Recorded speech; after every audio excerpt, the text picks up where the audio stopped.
Hey, hey, hey.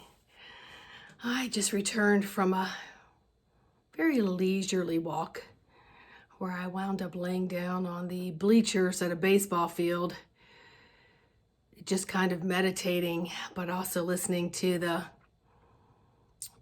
young boys playing baseball and their coach. Uh, so what was coming up? What was coming up is we are in an eternal, beautiful ball of light, of consciousness, living, breathing God consciousness that gets housed in the physical body. So the physical body carries the soul around, and when the physical body can't do that anymore and it gets laid to rest, the soul continues. So, when we're born, we are in pretty much a delta state till like 2. So if you know anything about there is gamma, which is like, whoa, delta, which is deep sleep REM, theta, which is hypnotic, super relaxed state of altered consciousness. And then there's alpha, where you're relaxed and can be in a creative state. And then there's beta, which is wide awake, 10 and 2. And each of those have different levels in them. So you could be a beta where you're almost home, where you're just kind of like feeling more relaxed. And then you can be in beta where your adrenaline and a cortisol is running high, and you're dodging in and out of traffic. It's fight or flight all the way. So there's a lot of different layers of that. Just research it. So, babes come in. They're in delta, man. They're just in sleep state till like 2. And as they come out of that delta stage, they're in theta. Normally till about 7, I think the science has proven. But as we come out of delta and then we're in theta, one of the first words and meanings a child learns is the word no. No. So while the child is still in that theta state, they're in that imaginary, dreamy, creative state. But they're also in a state where they're allowed to be there by their caregivers, because that's the normal process of life, right? They can have imaginary friends and all kinds of building and creation going on, and storytelling that we learn to teach them borderlines, lies, and so on. So if you're lucky enough to stay in that till you're about 7, the only reason why you would pop out of it is usually trauma kind of things. But anyway, so as we get out of that and we flip back and forth from beta to alpha, mostly beta, because then now it's learning time, it's structure, it's what's right, what's wrong. Everything is very left-brained, okay?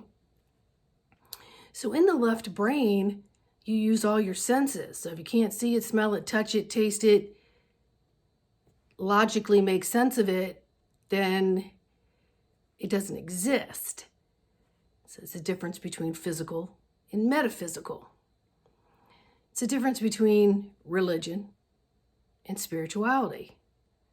So spirituality is when you know that there's a greater source bigger than yourself, and there's more to learn, and you're open to learning it.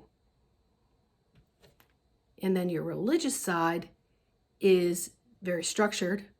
It's all analytical. It all has to make logic from the stories that are being told from many different sources, funneled maybe into one source. And then there's a million opinions on that. And that becomes more restrictive, because even to this day, I don't know anybody who's got that side figured out. And the reason for that is because so much of it is distorted. And those who have figured that out are more open to say, I'm spiritual. Spiritual is more free-flowing, being kind and compassionate, do no harm. It's open learning. It's very right-brained. It's very heart-centered, which is really what our soul is. The experience that we have can be very left-brained, but it comes here yearning to learn more about the expansiveness, not the restrictiveness.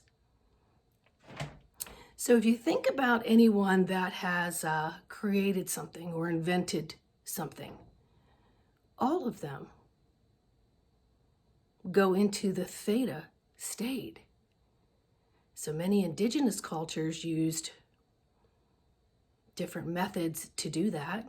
Some of it could be just, straight up drumming, dancing type, till they get into this hypnotic state. Some can use, ayahuasca, psilocybins, things like that.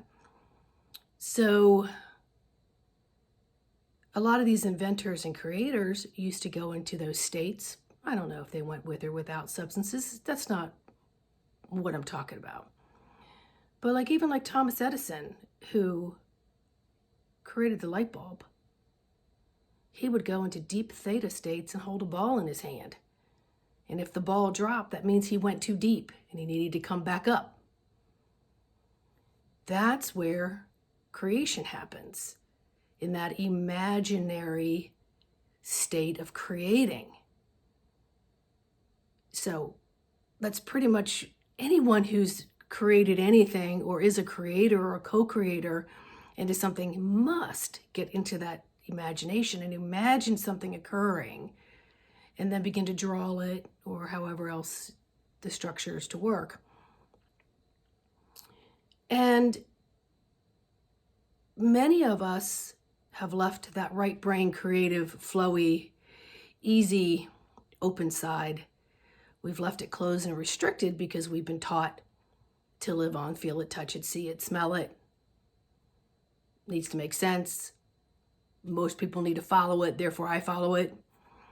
Very few people break away from that herd and open up to even more. But we are in the time now where many are opening up and revealing the truth about things that have been hidden and learning how to use the imagination to create what it is that they would like to manifest, or an energy that they'd like to manifest around them, so that their life is more easy and happy.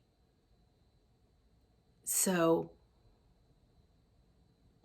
I encourage all of you to get into those states of dreamy, imaginary, fun times, and maybe create something that's tangible for you. So that's really what hypnosis work is about. And that's exactly what past life regression work is about. Goes into that imaginary places, brings things up to reality, and allows you to tweak them, dissolve them, resolve them, so that your life is a little lifted, brighter, makes more sense, feels much better. And you're getting closer and closer to living more of a soul journey versus a man-made journey. Make sense? So let me know if you'd like a coaching session, or you'd like a past life regression session, or I do multitudes of Reiki healing sessions, coaching. Get you on your path so you can expand. Feel it. Breathe it in. It's all your nutrition. It's everything that you need to sustain this physical body and expand the soul. It's pretty freaking awesome. All right, so much light and love to each and every one of you. Please like, subscribe, share, love messages, love them, and have a happy Monday.